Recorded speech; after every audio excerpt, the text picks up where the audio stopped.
The opinions expressed in this program do not necessarily reflect the opinions of the owners, staff, management, or advertisers of this station.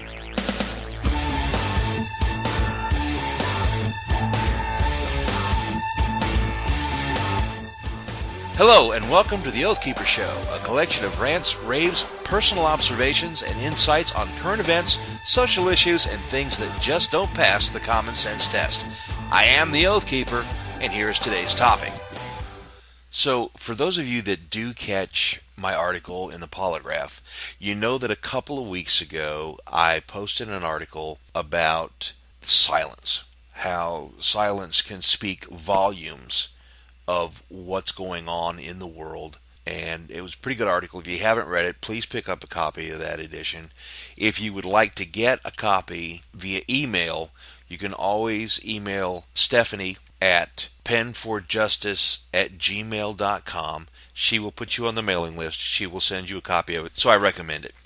Now, getting back to the subject at hand, media silence on some things and feigned media outrage on other things. Case in point, we have Democrats that have claimed all kinds of ridiculous and idiotic things, and the media doesn't ever want to seem to call them out on these things. And I think that's where my biggest problem with mainstream media is that they're not being fair and balanced. They are not looking at a situation and go, you know what, it wasn't right of this guy to say that someone should defecate and urinate in Sarah Palin's mouth. They shouldn't be calling her or Michelle Bachmann MILFs. But there are things that even go beyond that show you the ignorance and the sheer stupidity of some of our so-called elected officials. I mean, for the love of Pete, you've got Democratic Congresswoman Sheila Jackson Lee. She thinks that Neil Armstrong landed on Mars in 1969. Now, there was a report, and they were astounded at the number of people that actually thought that the sun went around the Earth. And this is not, 1400. This is not the 1600s, where people are uneducated and they have the ability to go online. They have the ability to learn in school. It's not, even with Common Core, we're not teaching people in school that, the earth is flat and that the sun revolves around the earth. But you have people like Sheila Jackson Lee that says something stupid like Neil Armstrong landed on Mars in 1969. You have Nancy Pelosi, who, oddly enough, for having been a Speaker of the House, I don't know what the Botox is doing to her. I really don't. Because some of the things that comes out of her mouth, I look at it and just, I shake my head. It's that I agree with Trey Gowdy. Some of the stuff that comes out of her mouth is mind-numbingly stupid. And I give props to Trey Gowdy for calling a spade. I really do. He's probably one of my favorite Republicans at this point. And for the others in the Republican Party, I've got news for you. You start messing with your core conservatives that are Tea Party members, and you're going to find out that you're going to be on the wrong side of a lot of this. There's other issues, like Debbie Wasserman Schultz made a comment that Republicans are going to try to bring back Jim Crow laws. The humorous part about that is, and it's just it again, I'll borrow Trey Gowdy, an expression from him. How mind-numbingly stupid do you have to be to sit there and say something like that, unless you're just completely unaware that it was the Democrats that instituted Jim Crow laws? It was the Democrats that unanimously voted against freeing slaves. It was the Democrats that voted unanimously against giving blacks the right to vote. And then Debbie Wasserman Schultz is going to stand up in front of cameras, being the elected leader of her area in Florida, and say something as Trey Gowdy says, mind-numbingly stupid, as the Republicans are going to bring back Jim Crow laws. Well, the Republicans are not going to bring back Jim Crow laws. They're not going to do it. That's not on the agenda at all. The Republicans didn't do all this work giving blacks the right to vote and giving them their freedom to turn around and then marginalize them by saying, you can't survive without us, like the Democrats done. Now I'm going to play for you a little clip, and this is off of a CNN interview with Wolf Blitzer. And Wolf Blitzer is trying to generate outrage over Ted Nugent calling Obama a subhuman mongrel. Now, for those of you that are, I don't know, mind-numbingly stupid enough to actually give credence to a story like this, we'll go ahead and we'll explore that. But see, here's the thing. There are a lot worse things that Ted Nugent could call Obama other than a subhuman mongrel. And if you're familiar with Ted Nugent at all, subhuman mongrel tends to be a moniker that he applies to numerous people. Okay? So let's not pretend, let's not pretend that he's going to say something that offends somebody, especially with some of the things that are said by Democrats about Republicans. Here is part of the interview with Newt Gingrich over this issue, and you're going to hear Wolf Blitzer from CNN, and then you're going to hear Newt Gingrich's response, and then I'm going to go back over a couple of things that Newt Gingrich talked about. So here they are.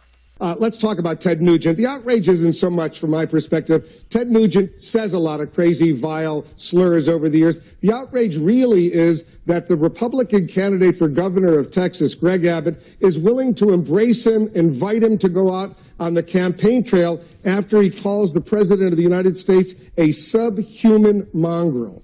Would you do that if you were running for office? No, but, I've always loved selective media outrage. As the party of Hollywood, the Democrats have lots of donors and supporters who say truly stupid things, too outrageous things. But let's go right to the heart of the Democratic Party. The Saturday before the 2000 election, Al Gore went to a black church and charged that George W. Bush would appoint judges to return blacks to be counted as 3/5 of a person. In 2012, Vice President Biden went to a black audience and said, if the Republicans win within 100 days, they'll put you back in chains. Now, why isn't there some accountability for tremendously outrageous, vicious, and racist statements by Democratic elected officials, not just entertainers? And I just think there's a double standard here. First thing that I want to talk to, okay, and Wolf Blitzer keeps pushing the idea that there is, there's an outrage over, the president of the United States being called a subhuman mongrel. It's weird, though, to me, I think, that in that little clip that you heard, Blitzer was trying to assign Ted Nugent, trying to paint Ted Nugent with the same paintbrush as Nazis, because, well, the Nazis referred to the Jews as subhuman mongrels and blah, blah, blah, blah, blah. Sorry there, Wolf, you were completely missing the point. And stop trying to paint people in light that makes them look good. Now, here's what happened. Ted Nugent exercised his First Amendment rights. It is that simple. He can have an opinion on it. And if a Texas Republican running for governor wants to invite Ted Nugent to go on a speaking tour with him or to be with him at an event, then that is that man's right to do that. Because believe it or not, Mr. Blitzer, there are a lot of people in this country that can say much worse things about Obama than calling him a subhuman mongrel, and that's their right to do it. And I'll defend their right to do it, just like I defended Ted Nugent's right to do what he does when I served in the military. If he wants to refer to people who push drugs as subhuman punks, that's okay. You don't seem to have a problem with that. But when somebody tries to push socialism onto you, well, then all of a sudden you have issues with it. Let's go back to 2000. The comment that was made where Al Gore went to a black church and charged that George W. Bush would appoint judges that would return blacks to be counted as 3/5 of a person. Well, just like Debbie Wasserman Schultz, he's got it wrong. Because it was the Democrats fighting the Republicans that said we will only count slaves as 3/5 of a person.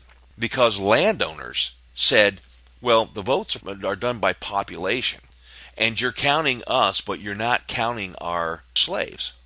So, for voting purposes, the slave owners wanted their slaves counted in their right to vote so that they could vote on behalf of their slaves. Because understand, up until the Republicans, over the objections of the Democrats, before blacks were given the right to vote, and the Democrats fought them on this. So for Al Gore to come up and say, well, George Bush is going to appoint judges to return blacks to be counted as 3/5 of a person, that's an outright lie. And not a single, not one news outlet called him on that. Not one. And that's offensive. That's the silence that I'm talking about. That infuriates me. 2012, Biden stood in front of a bunch of black people. And you heard Newt Gingrich talking about it. And I remember the video. And I agree with him. Hey, Wolf Blitzer, if you need a copy of that video, I'll send you a link, buddy. The Republican Party was not going to put blacks back in chains within the first 100 days of Romney's election. And again, the silence. The deafening silence from the media on it. They weren't going to correct Biden, and they weren't going to talk about the story. And it's like I said, Sarah Palin gets called things all the time by the left. And I don't hear Wolf Blitzer or Chris Matthews or any of these other mind-numbingly stupid people, these other subhuman mongrels, to borrow expressions from Trey Gowdy and from Ted Nugent. I don't hear people calling them on it. But yet we're going to sit there and feign outrage over an entertainer's comment. And it's astounding to me that so many people haven't figured that out. They haven't figured out that the media is doing this. Where was the media outrage when Al Gore said what he said in 2000? Where was the media outrage in 2012? Where was it? It wasn't there because the objective was to get their people nominated. The objective was to get their people elected. And it's interesting because it is the constitutional right. It is your God-given rights. See, our constitutional rights, the Constitution doesn't give us our rights. The Constitution spells out what our rights are that are given to us by God. So for the government to step in and say, well, we're going to alter those, we're going to infringe on those, that's where they're wrong. So for Ted Nugent to stand up and say that Barack Hussein Obama is a subhuman mongrel is completely and absolutely well within his rights. And the media should pay as much attention to that as they did when that other jackhandle said that someone should defecate and urinate in Sarah Palin's mouth. But you know they didn't. And they're not going to. And that's the silence that I hate. Ted Nugent wants to say he apologizes for using street fighter terminology like some human mongrel instead of just using more understandable language such as violator of his oath of the Constitution. And he apologizes to him. He apologizes for using that term. But see, here's the funny thing about it, guys. Freedom of speech doesn't mean that you're going to be free from being offended by what you hear. Freedom of speech means that the person has the right, and there's a responsibility that goes with that right, to say whatever they want to. Putting FCC monitors in newsrooms, which is being stricken down. Now, they may ultimately do it because it's something that Obama wants, and everything that Obama wants he's going to get because we're in that much of a hurry to become a socialist country. We've filled White House advisory positions with Muslim Brotherhood members. Muslim Brotherhood is the political arm of Al-Qaeda. But we're going to get on Ted Nugent because Ted Nugent said what he thought. Well, believe me, folks, I've seen Ted Nugent in concert. The man can come up with a lot more colorful language to describe Barack Hussein Obama. So let's not feign, let's not have any astroturf outrage over something that Ted Nugent says, especially when Ted Nugent's right. You can get upset with that. You can get mad with that. I really don't care.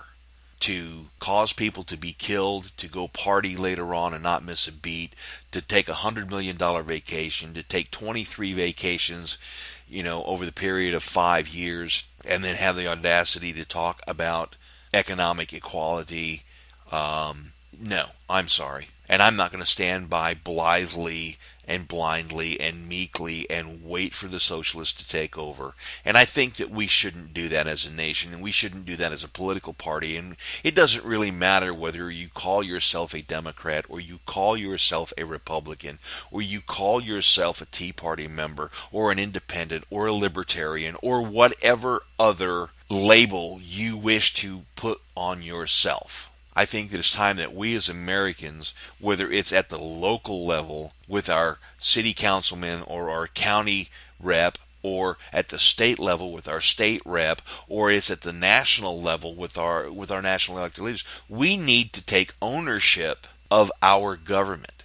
If the people that are in charge are leading away from the Constitution, and the media is going to remain absolutely silent about it, then it is up to us to say something about it. It is up to us to say we are no longer going to accept this from you, because the silence that comes from the liberal media is going to be amplified by the people that haven't bothered to understand that the same people that claim they're doing these things to help them are ultimately going to hurt them.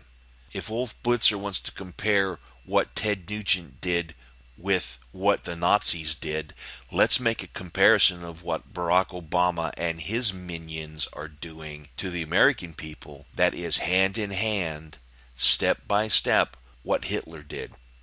Obamacare is the T for health care. They funded it by euthanizing the old, the sick, the lame, the mentally disturbed, and more importantly, wounded soldiers. So before we start taking a wide brush and painting an American who has the right to say what he wants to say, as long as he bears the responsibility of what he says, let's not paint him with that same wide brush that we paint the Nazis, unless we're willing to turn that same brush on Barack Hussein Obama. You've been listening to The Oath Keeper Show. The opinions expressed in this program do not necessarily reflect the opinions of the staff, management, or owners of the station or its advertisers. You can email me at oathkeepershow@yahoo.com, catch me on Facebook at facebook.com/theoathkeeper, and you can read my column in the Polygraph newspaper. Thanks for listening. Have a great day.